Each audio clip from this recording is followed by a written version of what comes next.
Jack, I'm sure you've reflected on last week. Going back and looking at it, what's your overriding thoughts on what went wrong? I think I said post-match that it was very simple and that we didn't play well in any part of our game. And it was a bad afternoon for us. We probably were a little bit more ragged out of possession than we've been in the main this season. And obviously when you're chasing the game, that happens a bit more. So it was a lot of players who individually have played a good level this season. Almost at the same time played well below those levels, and when you have that, then it makes it very difficult to obviously perform well and win matches. So it was a chastising afternoon for us in that respect, but equally one that we put into perspective given what the players have done in the main this season. You've given the players a few days off this week. Has that been helpful, do you think, in letting them just reflect on what's going on, and maybe yourself as well? No, I mean, first of all, it was nice to have it.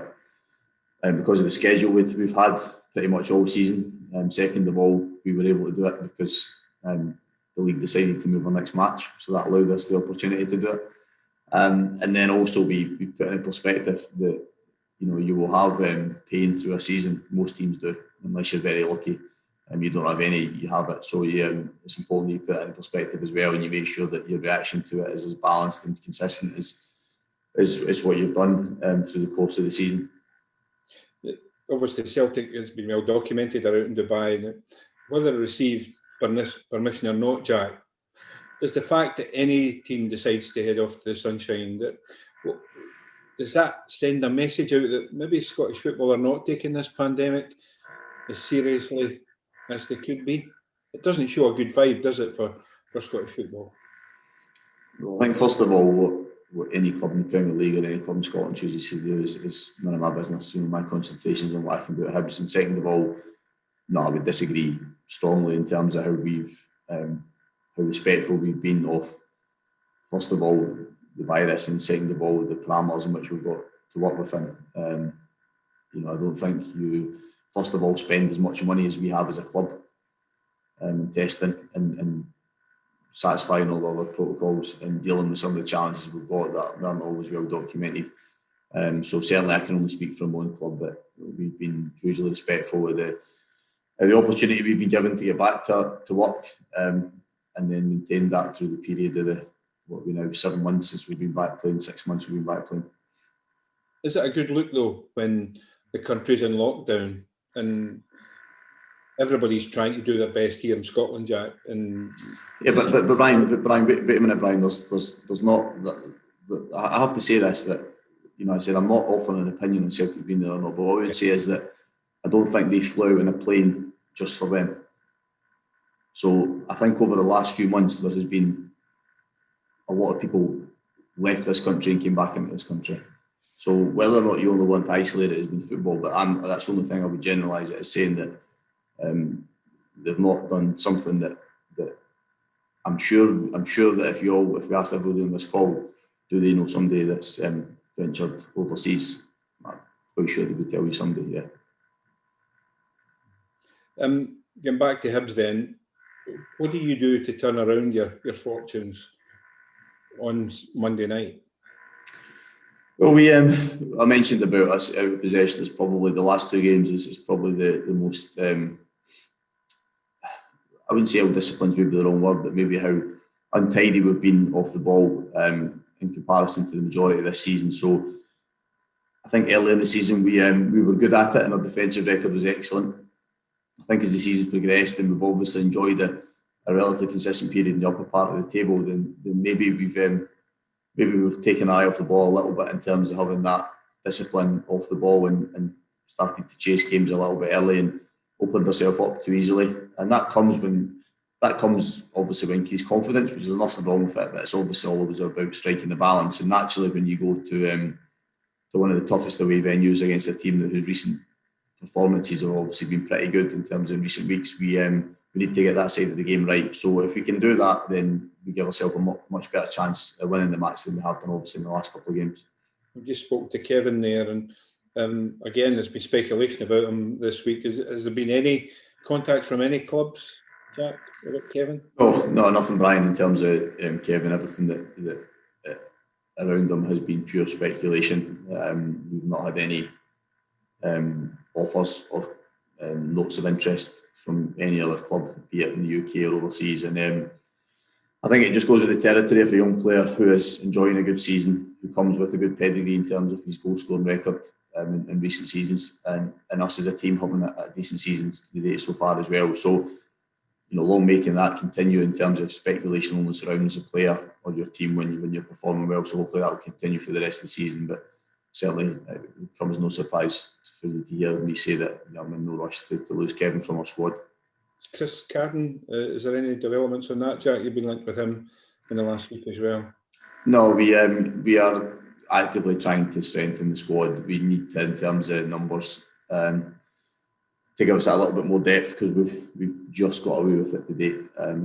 Probably been right on the brink a couple of times, have been too tight, and we would like to increase the numbers, and obviously with doing that also add to the quality within the group. It feels as if we've done that each passing window. So if we can conclude deals that we're trying to work on at the moment, then I think we'll be in a better place. Just one final thing for me, Jack. There's been a few changes at the club. Some new directors coming in. Obviously, Leanne's away now as well. Does this have any material impact on how you work and who you report to?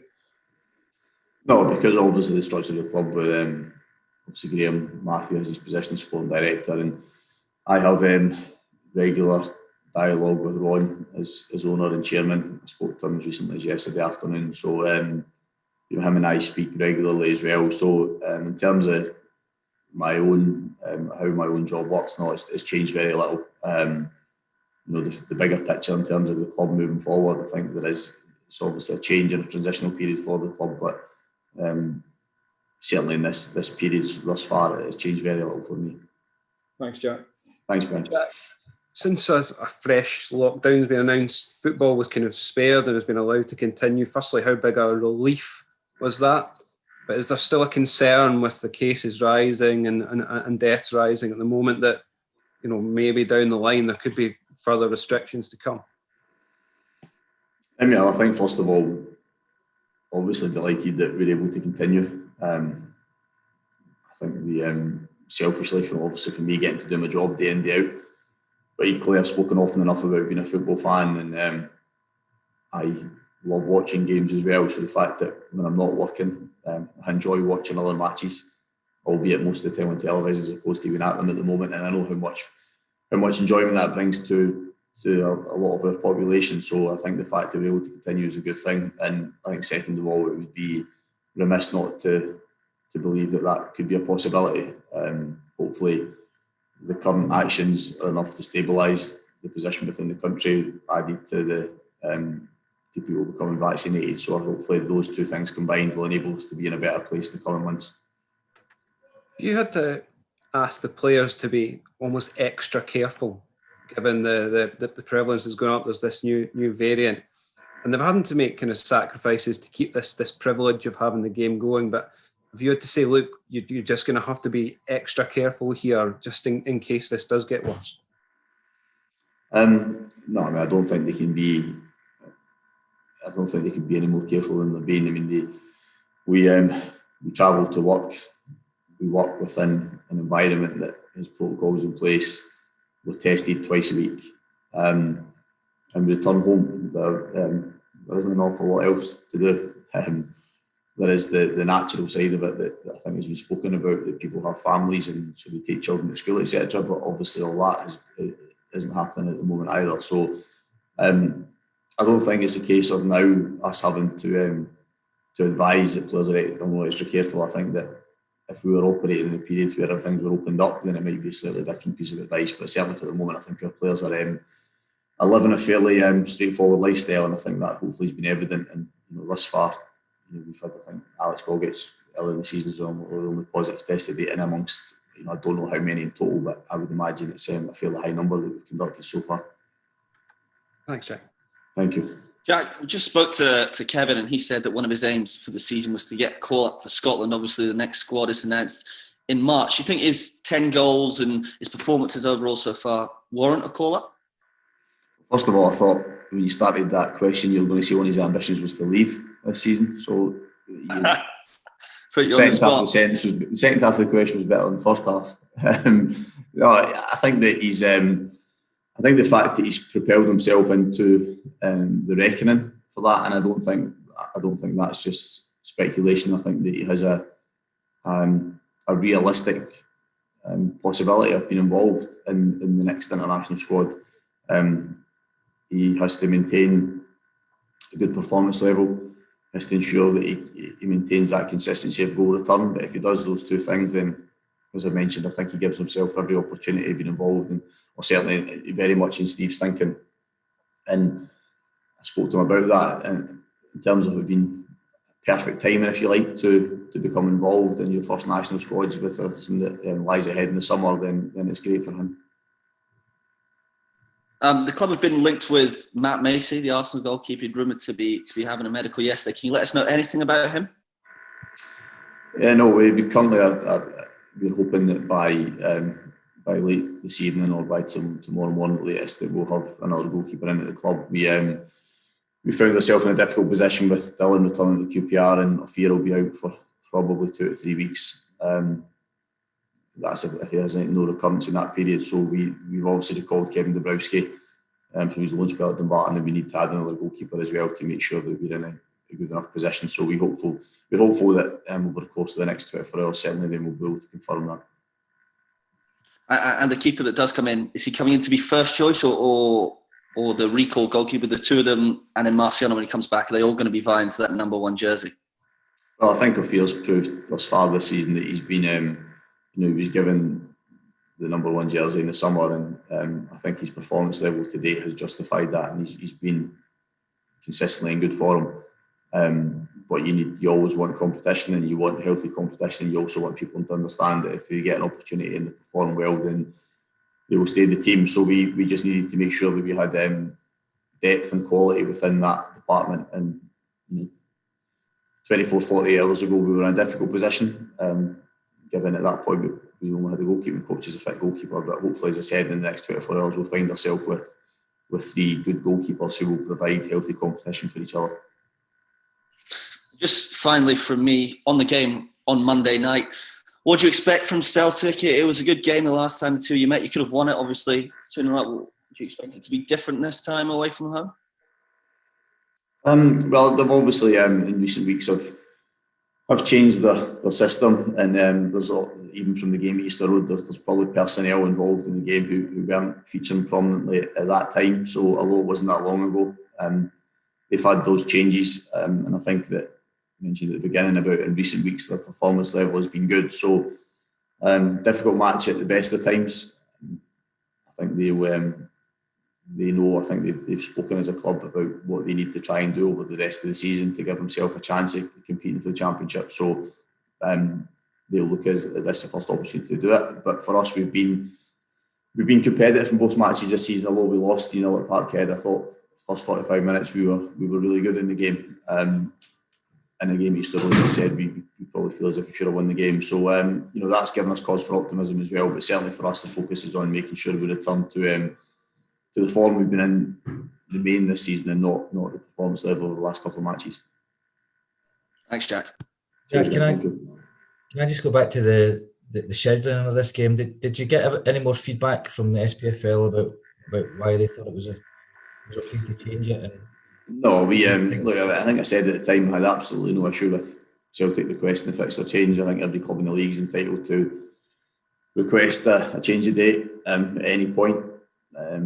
My issue was the way in which the decision was reached and the way in which it was communicated. But I think we covered that at the time as a club. And to be honest, once it's got to this point, the little bit of extra recovery time we've had has probably been welcomed in the back of the schedule we had. So I'm not, as I said at the time, my issue was with how the decision was reached and how it was communicated. We said our piece on it. Now it's fine. We've accepted it's been part of our schedule, and we've obviously adjusted our plans accordingly. So you feel that has actually had some benefit? Obviously the winter break has been missed. Yeah, I think like everything, you have fixtures changes throughout the season in terms of games you move for television, or cup ties rearranged or replayed or whatever. So we're accustomed to having to adjust our schedule. As I said, it once the decision had been made and we had been informed of it, it was a case of our adjustment that. And then the schedule we had over Christmas through the month of December had been pretty full on, and I think we looked a little bit jaded in the last couple of matches, so it's probably been opportune having that chance to have a little bit more rest time before this match. You have anybody else? So the SPFL were dead right, that's what I'm saying. You have anybody coming back that's maybe had Sean Mackey or Kel McGuinness? No, Sean Mackey, Kel McGuinness still unavailable for Monday. I think we're just as we were, I think, for the previous match, unless we can obviously add to the squad. Obviously, I mentioned the goalkeeping department, which will be strengthened, but unless we add other members to the squad, we'll be as we were.